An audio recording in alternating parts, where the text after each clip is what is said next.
Hello everyone, this is Dr. Supriya Sonalika, Department of Political Science, YSNM College.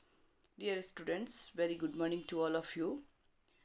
आज का जो हमारा class है वो पीजी सेमेस्टर 2 के स्टूडेंट्स के लिए है और पीजी सेमेस्टर 2 के कोर्स का जो पेपर 6 है, थ्योरीज ऑफ इंटरनेशनल पॉलिटिक्स, अंतर्राष्ट्रीय राजनीति के सिद्धांत, इस पेपर के अंतर्गत आज हम लोग यूनिट 2 की चर्चा करेंगे और यह बहुत ही इम्पोर्टेंट यूनिट है और इसके अंतर्गत हमें जो है approaches to the study of international politics को देखना है और इसमें हमें विभिन्न तरह के उपागमों की चर्चा करनी है।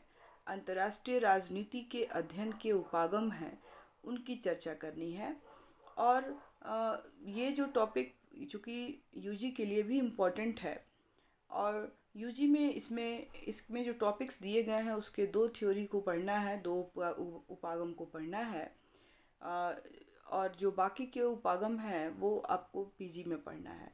तो इसके पहले मैंने आपको approaches to the study of international politics के अंतर्गत मैंने जो रियलिस्टिक अप्रोच है एंड सिस्टम अप्रोच है उसकी चर्चा हमने पिछले क्लास में की थी।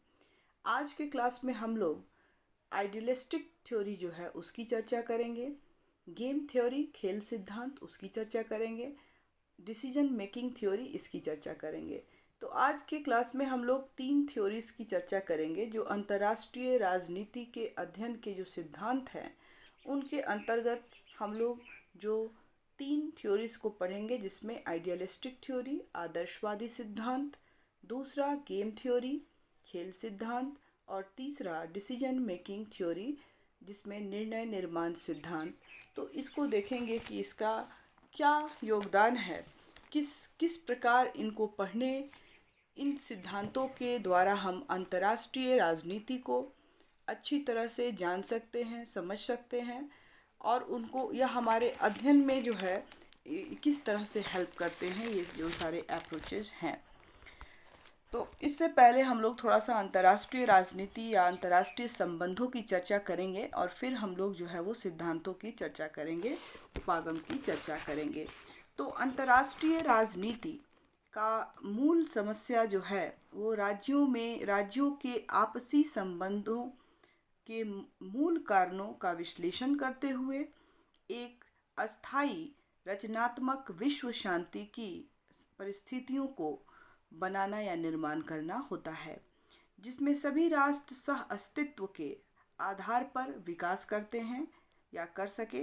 और अंतर्राष्ट्रीय राजनीति के अध्ययन का महत्व जो है वो बहुत ही है और उसका पहला महत्व यह है कि अंतर्राष्ट्रीय राजनीति से अंतर्राष्ट्रीय समस्याओं का समाधान खोजा जा सकता है।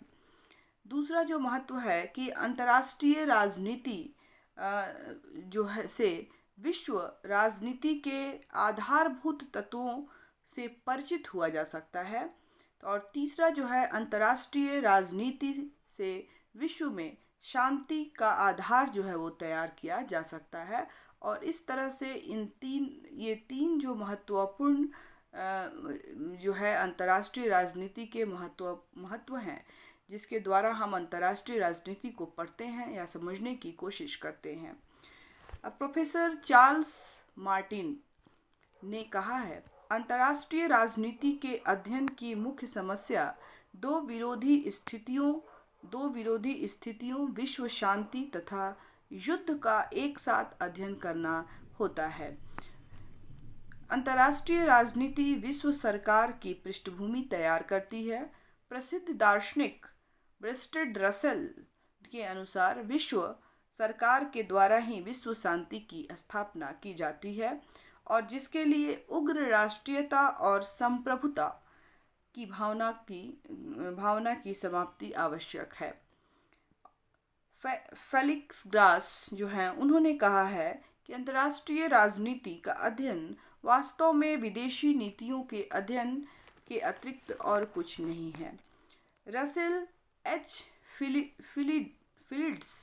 फिलिड्स भी अपने ग्रास के मत के समर्थन में उन्होंने अपनी एक पुस्तक में the introductory courses in international relations में लिखा है।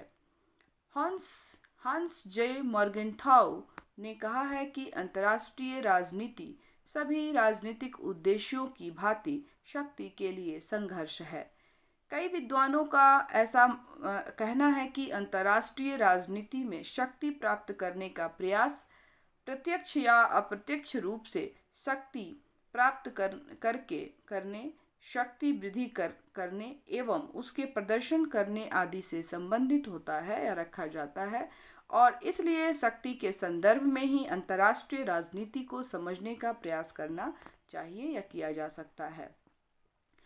शिल्डन एस बोलिन की रचना पॉलिटिक्स एंड विजन में उन्होंने लिखा है कि राजनीति एक ऐसी प्रक्रिया है जिसमें हम परिस्थितियों के अनुसार दूसरों के साथ संबंध स्थापित करने का निरंतर प्रयास करते हैं, जिनसे अपने लक्ष्य की अधिक से अधिक पूर्ति हो सके। और राष्ट्रीय राजनीति की भांति अंतर्राष्ट्रीय राजनीति के भी 3 महत्वपूर्ण तत्व होते हैं, जिसमें पहला जो तत्व होता है अंतर्राष्ट्रीय राजनीति का, वह है राष्ट्रीय हित। और राष्ट्रीय हित जो है अंतर्राष्ट्रीय राजनीति के लक्ष्य हैं। दूसरा संघर्ष, अंतर्राष्ट्रीय राजनीति की यह प्रकृति होती है। और तीसरा शक्ति, जो अंतर्राष्ट्रीय राजनीति को प्राप्त करने का साधन होती है। इस प्रकार अंतर्राष्ट्रीय राजनीति के 3 तत्व जो हैं 3 लक्ष्यों को प्राप्त करते हैं। पहला राष्ट्रीय हित, संघर्ष और शक्ति। ये 3 तत्वों के 3 उद्देश्य होते हैं। राष्ट्र हित जो है वो उसका लक्ष्य होता है, दूसरा संघर्ष उसकी प्रकृति होती है, और तीसरा जो शक्ति है वो अंतर्राष्ट्रीय राजनीति को प्राप्त करने की या राजनीति को में आने की या अपने अस्तित्व को बनाए रखने का एक साधन होती है। हेरल्ड स्प्राउट एक विचारक हैं तथा मार्गरेट स्प्राउट की रचना, Harold Sprout and Morgan Sprout की रचना man milieu relationship in the context of international politics है। और इसके अंतर्गत उन्होंने कहा है कि स्वतंत्र राजनीति समुदायों अर्थात राज्यों के अपने अपने उद्देश्यों अथवा हितों के आपसी विरोध प्रतिरोध या संघर्ष से उत्पन्न उनकी क्रिया या प्रतिक्रियाओं और संबंधों का अध्ययन ही अंतर्राष्ट्रीय राजनीति है। इसके बाद स्प्राउट ने विदेश नीति को अंतर्राष्ट्रीय राजनीति का एक उप श्रेणी भी माना है। मॉर्गेनथाउ ने कहा है कि राष्ट्रीय और अंतर्राष्ट्रीय राजनीति एक ही सिक्के के 2 पहलू हैं, और वह सिक्का है शक्ति के लिए संघर्ष।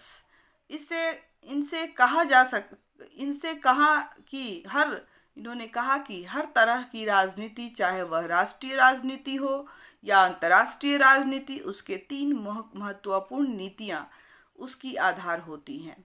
और वह शक्ति बनाए रखना चाहती है, वह शक्ति में अभिवृद्धि करना चाहती है, अथवा वह शक्ति को प्रदर्शित करना चाहती है। तो ये 3 जो स्थिति है उसको बनाए रखना चाहती है, अंतर्राष्ट्रीय राजनीति के अंतर्गत हम लोग अध्ययन करते हैं। राष्ट्रीय और अंतर्राष्ट्रीय राजनीति में अंतर भी है। क्या अंतर है? जो पहला अंतर है, अंतर्राष्ट्रीय राजनीति में राजनीतिक दल होते हैं, जबकि राष्ट्रीय राजनीति में राजनीतिक दल होते हैं, जबकि अंतर्राष्ट्रीय राजनीति की इकाइयां राज्य होती हैं। राष्ट्रीय कानून राजनीति का आधार है और अंतर्राष्ट्रीय कानून अंतर्राष्ट्रीय राजनीति का आधार होती है। और स्पाइरो ने अंतर्राष्ट्रीय राजनीति को वर्ल्ड पॉलिटिक्स कहकर पुकारा है। और डॉक्टर महेंद्र कुमार ने कहा है कि अंतर्राष्ट्रीय राजनीति वर्तमान काल की घटना है और विश्व राजनीति भविष्य की घटना है। हंस मॉर्गेनथाउ तथा केनेथ रॉबसन जैसे विद्वानों का यह विचार है कि अंतर्राष्ट्रीय संबंधों का मूल तत्व और मर्म जो है वो अंतर्राष्ट्रीय राजनीति ही है। सन 1947 में the council of foreign relation ने एक प्रतिवेदन प्रस्तुत किया था, जिसमें एक सर्वेक्षण के आधार पर ग्रेशन कर्क ने अंतर्राष्ट्रीय राजनीति की विषय वस्तु से संबंधित 5 तत्वों का अध्ययन शामिल किया था, जिसमें पहला जो था कि राज्य व्यवस्था के स्वरूप की कार्यप्रणाली का अध्ययन, दूसरा था राज्य शक्ति को प्रभावित करने वाले तत्वों का अध्ययन, तीसरा था अंतर्राष्ट्रीय स्थिति और महाशक्तियों की विदेश नीति का अध्ययन, चौथा था वर्तमान अंतर्राष्ट्रीय संबंधों के इतिहास का अध्ययन और पांचवा था अस्थायित्व हेतु प्रक्रिया का अध्ययन। तो इस तरह से अगर हम देखें तो जो विचारक हैं ग्रेशन कर्क ने इस 5 तत्वों को अंतर्राष्ट्रीय राजनीति की विषय वस्तु माना है। 1954 में कार्निंग इंडोरमेंट फॉर इंटरनेशनल पीस ने विंसेंट बेकर द्वारा संपादित एक सर्वेक्षण के आधार पर अंतर्राष्ट्रीय राजनीति के अध्ययन के तत्व बतलाए थे। चार्ल्स स्लाइचर सभी अंतर्राष्ट्रीय संबंधों की अंतर्राष्ट्रीय राजनीति में शामिल करते हैं और पामस तथा पाकिंस का मत है कि अंतर्राष्ट्रीय राजनीति का राज्यों के संबंध से घनिष्ठ संबंध होता है। रॉबर्ट स्प्राउडस्ट अंतर्राष्ट्रीय राजनीति के क्षेत्र में नागरिकों के कार्यों और राजनीतिक महत्व वाले गैर सरकारी समुदायों के क्रियाकलाप को भी शामिल करते हैं।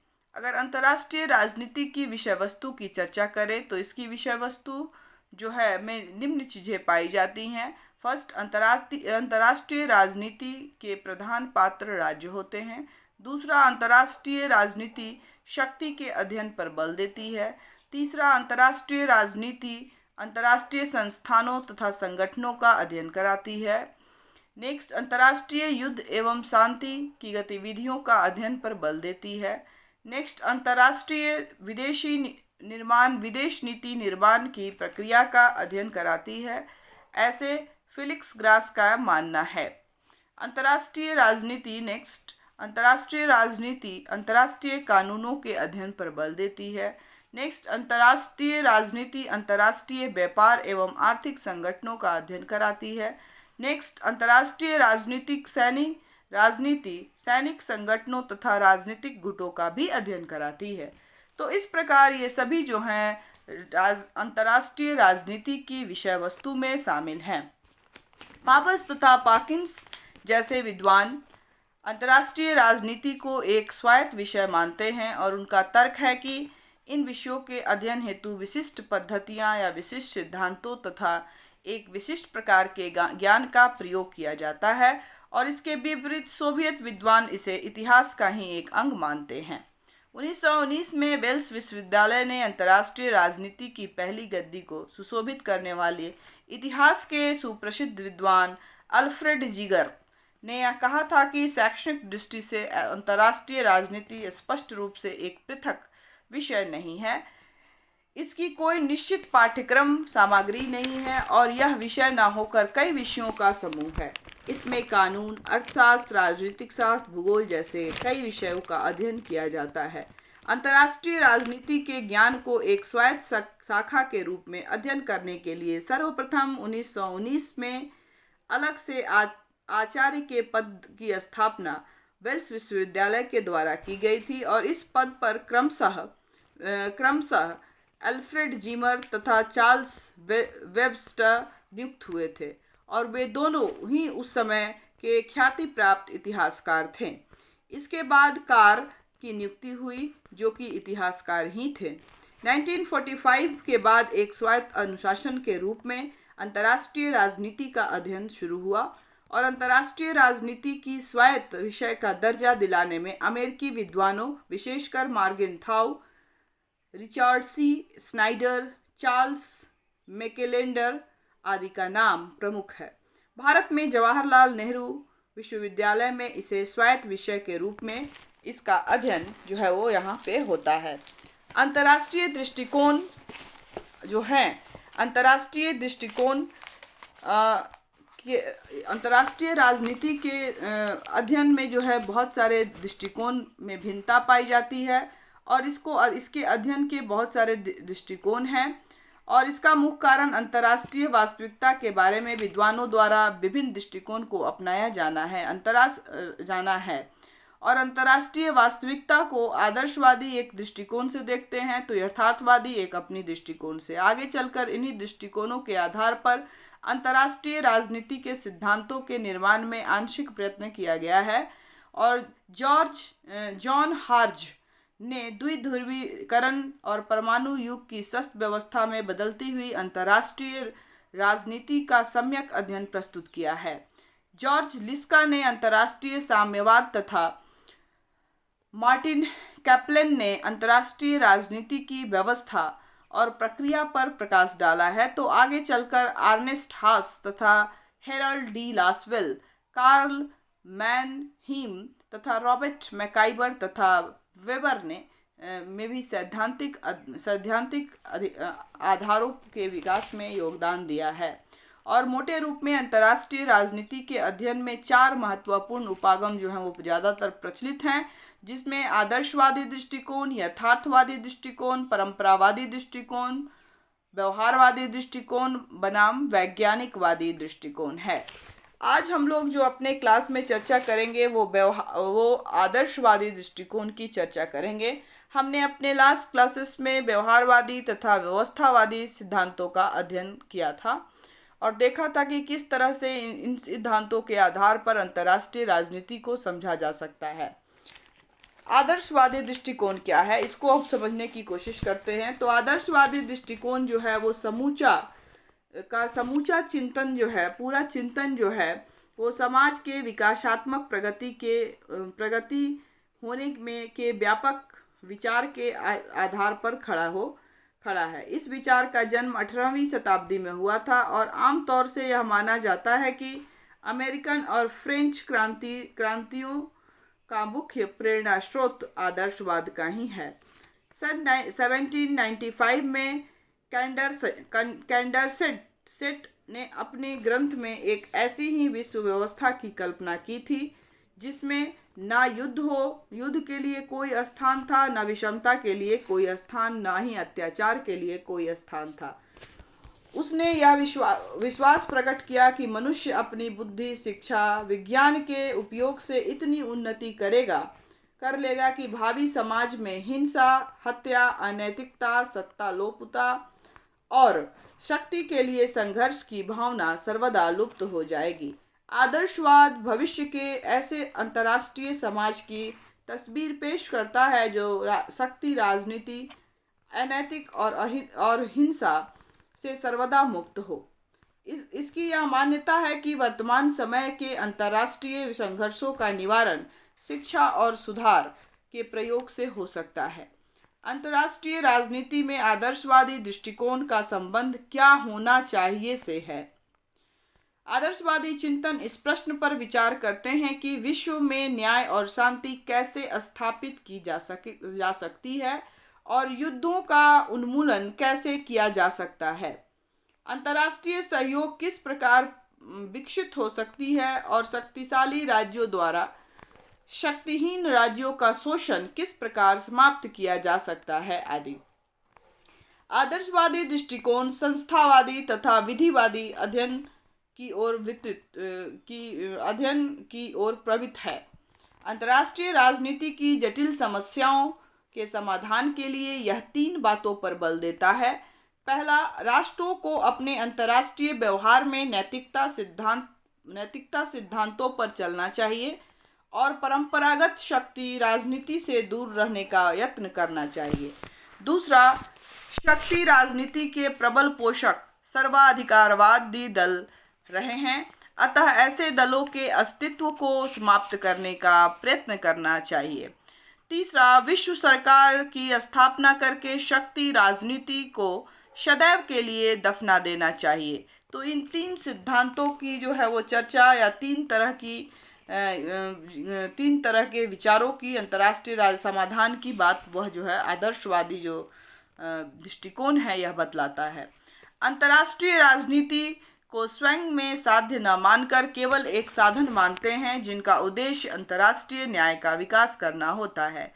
जिस प्रकार राज्य का उद्देश्य नागरिकों की स्वतंत्रता, समानता और कल्याण की वृद्धि करना है, ठीक उसी प्रकार वह मानते हैं कि अंतर्राष्ट्रीय राजनीति में इन्हीं मानवीय लक्ष्यों की प्राप्ति के लिए विदेश नीति का संचालन होना चाहिए। संक्षेप में, अंतर्राष्ट्रीय राजनीति का आदर्शवादी दृष्टिकोण राजनीतिक नैतिकता, अंतर्राष्ट्रीय लोकमत, विश्व संघवाद, विश्व सरकार के आदर्श के साथ बंधा हुआ है और यह शांति तथा न्यायपूर्ण विश्व व्यवस्था में विश्वास रखता है।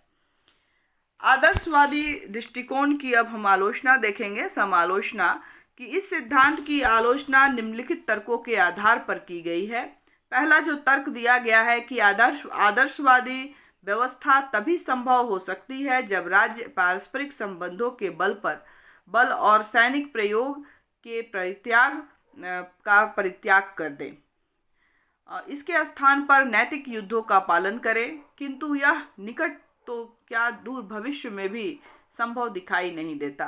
मॉर्गेनथाउ ने लिखा है कि इस विश्व में परस्पर विरोधी स्वार्थ और संघर्ष इतने अधिक प्रबल हैं कि इनके होते हुए नैतिक सिद्धांतों को पूर्ण रूप से क्रियान्वित नहीं किया जा सकता। दूसरा, आदर्शवादी व्यवस्था लाने के लिए उग्र सैनिकवादी हिंसक शक्तियों का पूरा दमन और विरोध किया जाना चाहिए। और तीसरा, इस सिद्धांत के अनुरूप राज्यों से उदात्त नैतिक सिद्धांतों के पालन की आशा रखना मृगमिचिका के मात्र है। राष्ट्रसंघ की स्थापना के कुछ वर्षों बाद ही आदर्शवादी दृष्टिकोण की दुर्बलताएं स्पष्ट होने लगी और इसके कई कारण थे। पहला जो कारण था कि राष्ट्रसंघ तथा उससे संबंधित समस्याएं कभी भी मानवीय भ्रातृ भावना का प्रतीक नहीं रह सकी, जो समस्त देशों में अधिकांश लोगों के प्रेम तथा भक्ति को उत्पन्न कर सकती थी और जिसके द्वारा उस प्रतिष्ठा एवं अधिकार का विकास हो सकता था जिसका एक प्रारंभिक विश्व सरकार की आवश्यकता थी। दूसरा, राष्ट्रसंघ सत्ताधारी सरकारों के सहयोग का एक उपाय मात्र ही रही और उसके प्रयोजन जो प्रयोजन है वो नागरिक राष्ट्र हितों में संलग्न देशभक्ति ही रही। कुछ राज्यों में वे वंशीय विजय के स्वप्नों की ओर आकर्षित रहीं, तो दूसरों में उन्हें भय से निष्क्रिय कर दिया गया और अन्य राज्यों ने उन्हें मदोन्नत करके धोखे में डाल दिया। कहीं पर भी उन्हें सामान्य उद्देश्यों की प्रभावपूर्ण सेवा के लिए एक करने की चेष्टा नहीं की गई थी। अतः जनेवा की झेलम झील के तटों पर स्थित एरियाना पार्क में संघ का श्वेत भवन अंत में एक समाधि बन गया। तीसरा जो है पॉइंट, राष्ट्रसंघ की व्यवस्था में छोटे और कमजोर राष्ट्रों का ब्रिटेन, फ्रांस जैसी बड़ी शक्तियों पर से विश्वास उठ चुका था और छोटे और कमजोर राष्ट्रों को यह समझने में देर लगी कि महाशक्तियां न्याय और सच्चाई का साथ देने के बजाय अपने नियत स्वार्थों की ओर अधिक प्राथमिकता देगी। 18 सितंबर 1931 को जापान के मध्य मंचूरिया पर अधिकार कर लिया गया और राष्ट्रसंघ मूक दर्शक बनकर बना रहा। जब जर्मनी ने 7 मार्च 1936 को लोकार्नो संधि अस्वीकार कर दी तथा राइनलैंड को फिर से सैनिक अड्डा बनाना शुरू कर दिया, तब पश्चिमी शक्तियों ने संघ परिषद के एक प्रस्ताव के सिवाय अन्य किसी भी प्रकार का विरोधी कार्य नहीं किया या उसकी उपेक्षा की।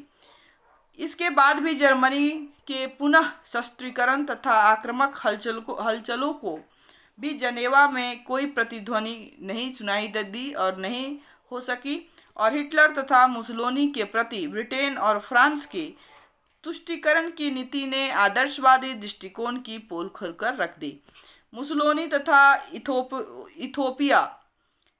मुसोलिनी द्वारा यूथोपिया को हड़पना, हिटलर द्वारा ऑस्ट्रिया तथा चेकोस्लोवाकिया का जर्मनी में विलीनीकरण करना आदि की घटनाओं के इस स्वार्थपूर्ण अनुक्रम में संघ के छोटे सदस्यों का कार्य भेड़ों के उस झुंड का कार्य था जिसे भेड़ की खाल में गिद्धड़ों ने धोखा दिया था। जब यूथोपिया के शासक हेली सिलासी ने कहा कि मैं यहाँ पर उस न्याय की मांग करने के लिए हूँ जो मेरी प्रजा का अधिकार है तथा इस सहायता के लिए हूँ जिसका वचन 8 महीने पूर्व 52 राष्ट्रों ने दिया था।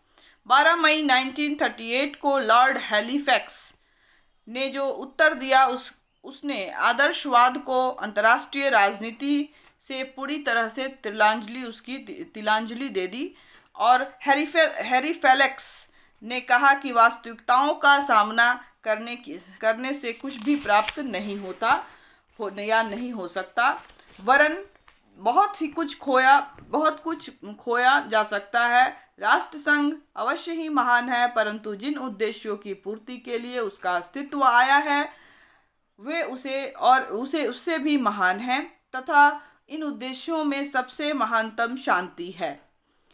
राष्ट्रसंघ की असफलता ने यह सिद्ध कर दिया कि न्याय और नैतिकता के सिद्धांतों के आधार पर अंतर्राष्ट्रीय राजनीति का संचालन नहीं किया जा सकता और अंतर्राष्ट्रीय राजनीति की यथार्थता को समझने के लिए शक्ति, युद्ध आदि वास्तविक तत्वों की ओर भी समुचित ध्यान देना अपरिहार्य है।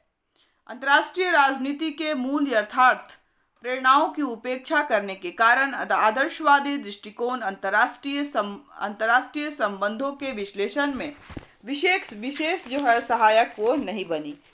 और जॉर्ज हर्ज ने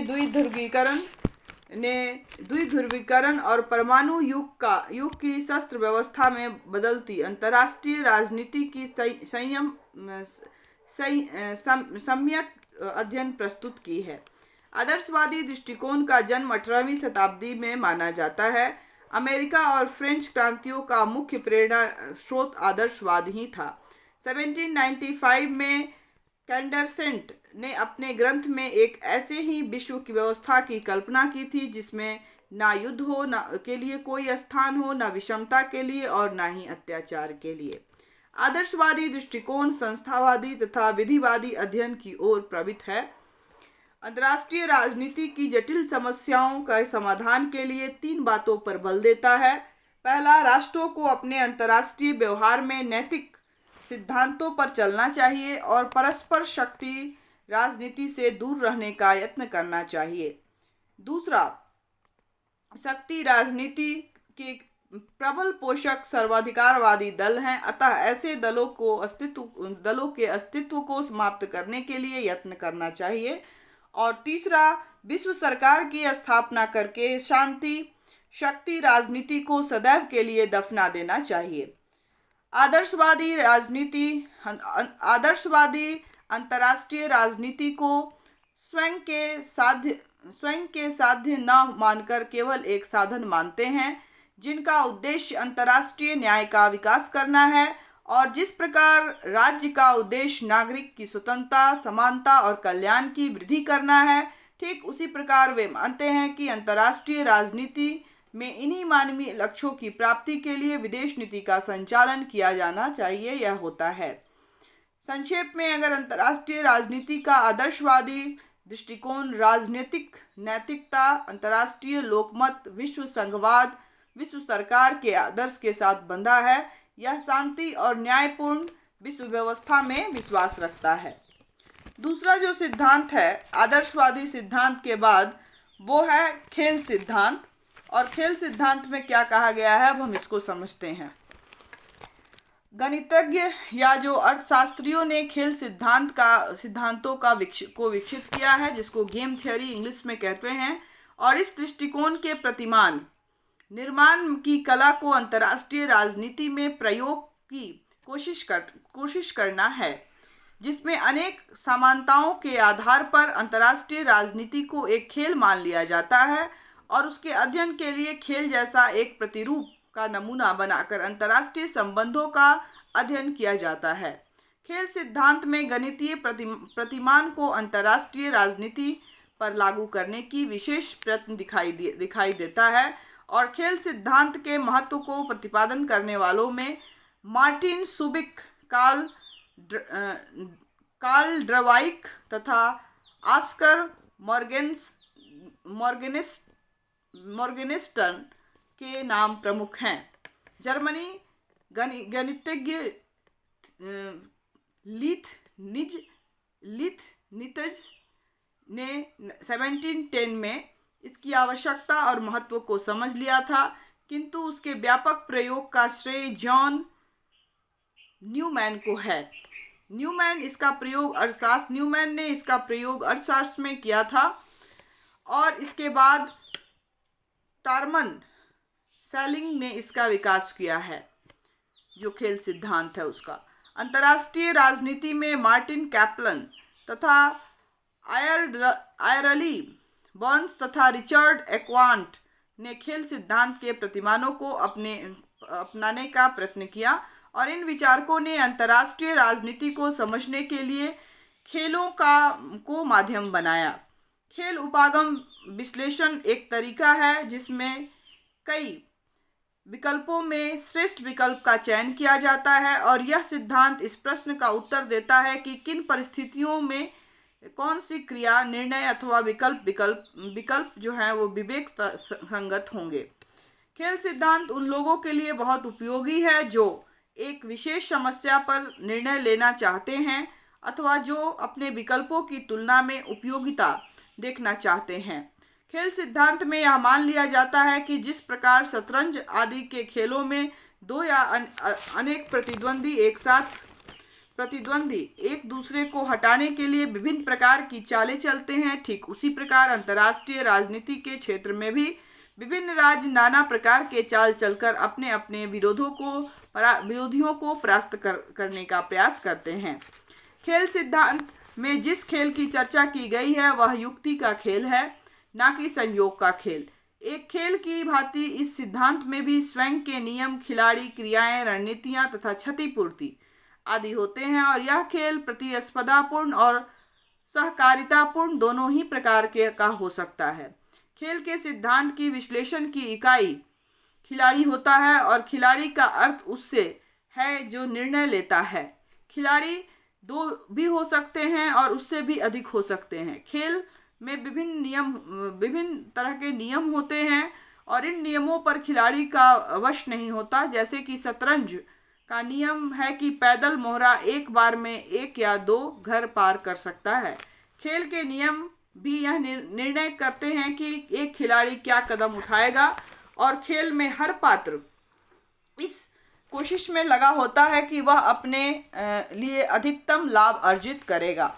खेल सिद्धांत मोटे तौर पर 5 अवधारणाओं पर बल देता है। पहला, रणनीति तय करना अर्थात दूसरे पक्ष की चालों को देखना, अपने लिए चातुर्यपूर्ण चाल निर्धारित करना। दूसरा, विरोधी का होना अर्थात खेल सिद्धांत में विरोधी का होना आवश्यक है। तीसरा, क्षतिपूर्ति का होना अर्थात खेल के अंत में क्या मूल्य प्राप्त होगा ये अवश्य होना चाहिए। चौथा, नियम का होना अर्थात खेल खेलने के लिए कतिपय आधारभूत नियम होने चाहिए। और पांचवा, सूचना का होना अर्थात खेल के सभी विकल्पों की जानकारी खिलाड़ी के पास होनी चाहिए। खेल जो है वो 3 प्रकार के होते हैं। तो इन्हीं सिद्धांतों के आधार पर मोटे तौर पे जो खेल सिद्धांत जो है वो आधारित होता है। अब हम देखते हैं कि जो खेल के जो प्रकार हैं वो क्या हैं।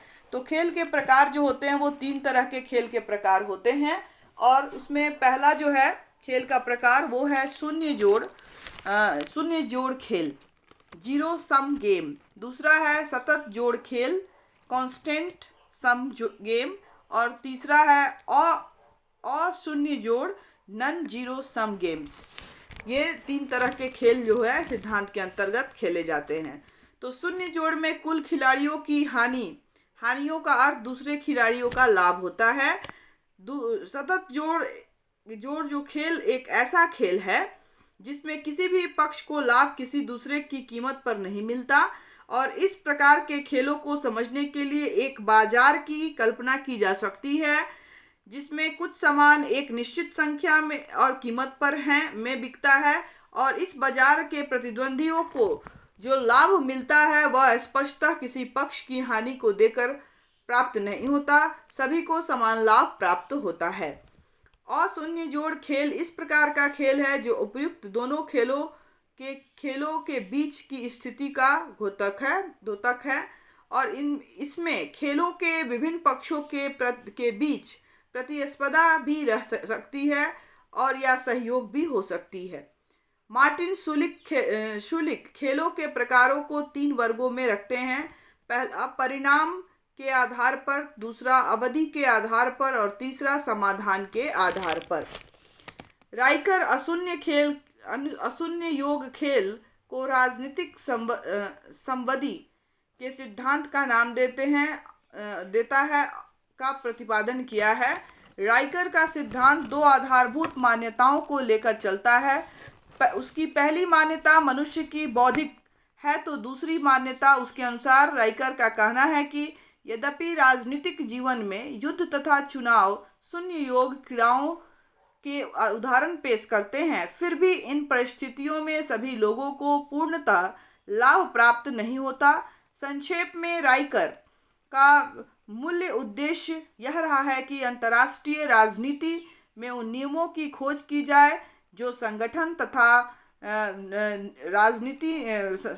तथा समुदाय निर्माण में सहायक होते हैं तथा उनके निर्णयों को नियंत्रित करते हैं। राइकर ने क्रीड़ा सिद्धांत को कूटनीति तथा राजनीतिक युद्ध के लिए अधिक उपयुक्त माना है। खेल सिद्धांत अंतर्राष्ट्रीय राजनीति को एक क्रीड़ा स्थली मानता है जहां राष्ट्र और राज्य अपनी व्यू चक्र करते हैं। अंतर्राष्ट्रीय राजनीति के खेल सिद्धांत में विश्वास करने वाले लोग खेल का एक प्रतिमान बनाते हैं और इसी प्रतिमान को अंतर्राष्ट्रीय राजनीति के अध्ययन में लागू करते हैं। इस प्रतिमान में शक्ति, निर्णय, विवाद और सहयोग प्रमुख अवधारणाएं होती हैं। संयुक्त राष्ट्र संघ एक रेफरी की भांति देखता रहता है कि राष्ट्र अंतर्राष्ट्रीय नियमों का पालन करते हैं या परस्पर खेल की भांति क्रिया करते रहते हैं। खेल सिद्धांत वास्तव में तर्क संगत व्यवहार का प्रतिमान पेश करता है। खेल सिद्धांत इस प्रश्न का पर उत्तर देने का प्रयत्न करता है कि किस स्थिति में कौन सी कार्रवाई तर्कसंगत है, और अंतर्राष्ट्रीय क्षेत्र में तर्कसंगत व्यवहार का अर्थ है कि हर राष्ट्र विदेशी नीति के क्षेत्र में ऐसा निर्णय ले जिससे कि विजय के अधिकतम अवसर उसे हासिल हो। मार्क्सवादी विचारकों ने खेल सिद्धांत का प्रयोग विभिन्न प्रकार से किया है। वस्तुतः अंतर्राष्ट्रीय समस्याओं का अध्ययन करने के लिए वे विभिन्न प्रकार के साधनों एवं प्रक्रियाओं को काम में लाते हैं। पिछले दिनों अंतर्राष्ट्रीय संघर्षों का अध्ययन करने के लिए विशेष तौर पे जिस पद्धति पर काम किया जाने लगा है उसे समरूपात्मकता के नाम से पुकारा जाता है, और समरूपात्मकता का सिद्धांत विभिन्न प्रक्रियाओं में ऐसी प्रक्रियाओं के स्वरूप को छांट लेता है जो समान है तथा इस स्वरूप को कालांतर में निहित तत्वों के आधार पर सामान्यीकृत किया जाता है। खेल सिद्धांत अनुभव पर आधारित है और इसमें थोड़ी सी भविष्यवाणी करने की भी क्षमता होती है। द्वितीय विश्व युद्ध के बाद द्विध्रुवीय विश्व राजनीति को खेल सिद्धांत के आधार पर अच्छी तरह से समझा जा सकता है। इस खेल में 3 खिलाड़ी हैं: पूंजीपति शक्ति, साम्यवादी शक्ति और गुटनिरपेक्ष शक्तियां। इनके संबंधों, अंतःक्रियाओं और खेल का अध्ययन करके खेल का एक सैद्धांतिक मॉडल बनाया जा सकता है। खेल सिद्धांत का उद्देश्य अंतर्राष्ट्रीय राजनीति में ऐसे तर्क संगत व्यवहार का निर्णय करना है जो विदेश नीति निर्माण में निर्णयों और कार्रवाइयों का मार्ग प्रशस्त करते हैं। इस प्रकार हम देखते हैं कि खेल के माध्यम से अंतर्राष्ट्रीय राजनीति में जो कंट्रीज़ हैं, जो देश हैं, अलग अलग देश जो हैं वो अलग अलग व्यवहार करते हैं और उनका एक निश्चित उद्देश्य होता है और उनकी जो विदेश नीति का ही वो एक अंग होता है। और इस तरह से के एग्जाम्पल्स जो है, जैसे कि हमने शीत युद्ध के समय देखा था कि किस तरह से सभी जो है अलग अलग गुट में थे। एक तरफ पूंजीपति वर्ग था, दूसरी ओर साम्यवादी कंट्रीज थे और तीसरी ओर जो गुट निरपेक्ष जो नवोदित राष्ट्र थे तो वो थे, और इस तरह से अपने शक्तियों का प्रदर्शन करते हैं। और इस तरह से अंतर्राष्ट्रीय राजनीति में जो खेल सिद्धांत जो है इसके माध्यम से अपने संबंधों को स्थापित करने का प्रयत्न करते हैं और समझने का, उसके दूसरे के देश को समझने का इस सिद्धांत के माध्यम से अध्ययन करते हैं, जिससे कि अच्छी तरह से वह दूसरे देशों के राजनीति को भी समझ सकें और एक अंतर्राष्ट्रीय राजनीतिक व्यवस्था में अपने अपने व्यवहारों को वो दर्शा सके या बता सके। इसके बाद तीसरा जो महत्वपूर्ण सिद्धांत आता है वो है निर्णय निर्माण सिद्धांत या निर्णय निर्माण जो सिद्धांत है, डिसीजन मेकिंग थ्योरी है या उपागम है, दृष्टिकोण है। इसकी भी थोड़ी सी चर्चा हम लोग करेंगे कि ये क्या है। जिस तरह से ये खेल के नियम बनाकर अंतर्राष्ट्रीय संबंधों को, राजनीति को समझने का एक तरीका था, तो ठीक उसी तरह से निर्णय निर्माण सिद्धांत जो है इसमें क्या होता है। तो निर्णय निर्माण का सिद्धांत जो है द्वितीय युद्ध के बाद आया। ये कंसेप्ट भी सेकेंड वर्ल्ड वॉर के बाद आया और अंतर्राष्ट्रीय राजनीति में निर्णय विश्लेषण को लाने का श्रेय जो है रिचर्ड स्नाइडर को जाता है। मतलब अंतर्राष्ट्रीय राजनीति के अंतर्गत रिचर्ड स्नाइडर ने डिसीजन मेकिंग के कंसेप्ट को डेवलप किया है तथा उनके सहयोगी एच.डब्ल्यू. ब्रक और बर्टन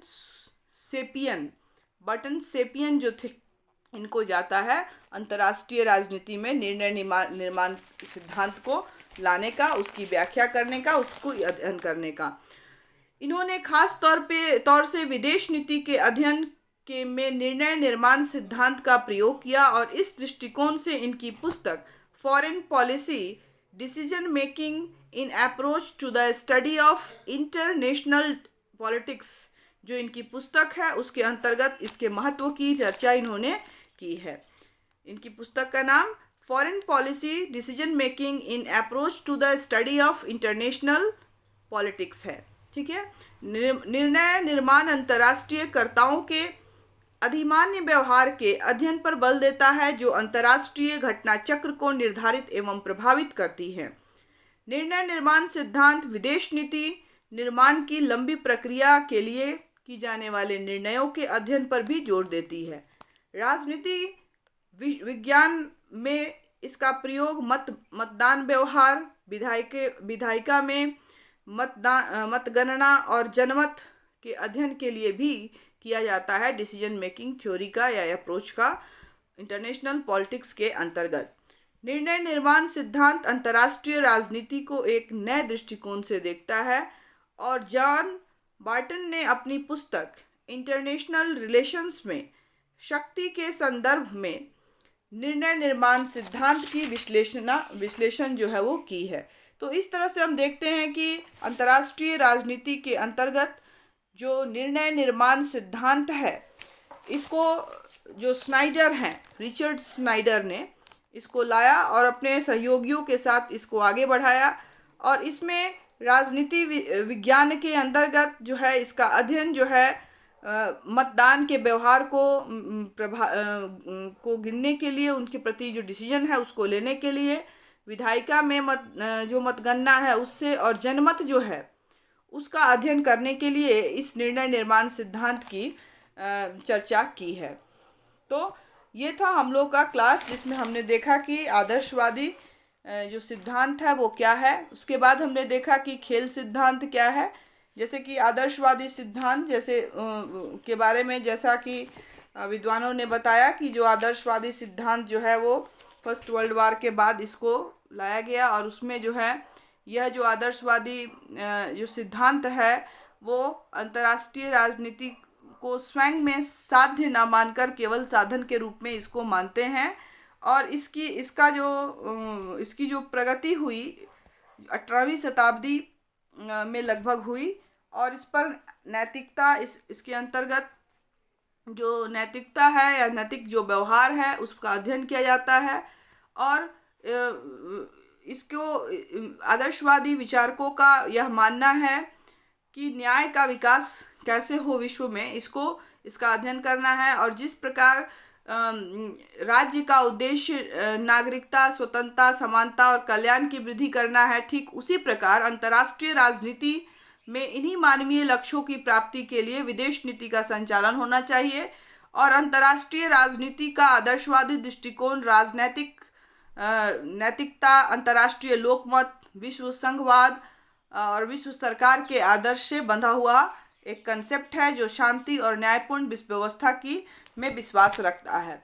तो और जो खेल सिद्धांत है वो खेल के माध्यम से एक तरह के मॉडल्स क्रिएट करता है और उसी के द्वारा जो है वह अंतर्राष्ट्रीय संबंधों को निर्धारित करता है या व्यवहार करता है अंतर्राष्ट्रीय स्तर पे।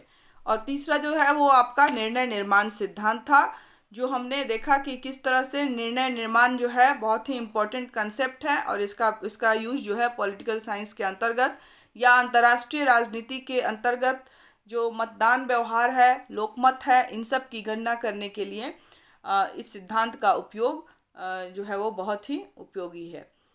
तो इससे जो क्वेश्चंस आ सकते हैं या आते हैं उसमें आ सकता है कि अंतर्राष्ट्रीय राजनीति के आदर्शवादी सिद्धांत की विवेचना करें या अंतर्राष्ट्रीय राजनीति के अंतर्गत खेल सिद्धांत की विवेचना करें।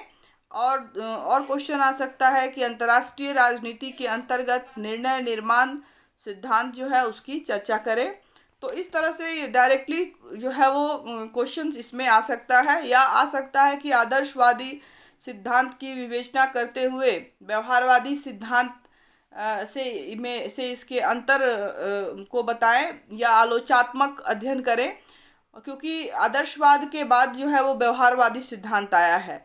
तो ये दोनों को कंबाइन करके हो सकता है कि क्वेश्चन इस तरह से भी पूछा जा सकता है कि एक को का डिटेल्स पूछते हुए दूसरे के साथ उसके अंतर को स्पष्ट करना या कि क्या विचारधाराएं थी, या उसका क्रिटिकली एग्जामिन करने के लिए आ सकता है। आलोचनात्मक जो व्याख्या है उसकी वो भी आ सकता है।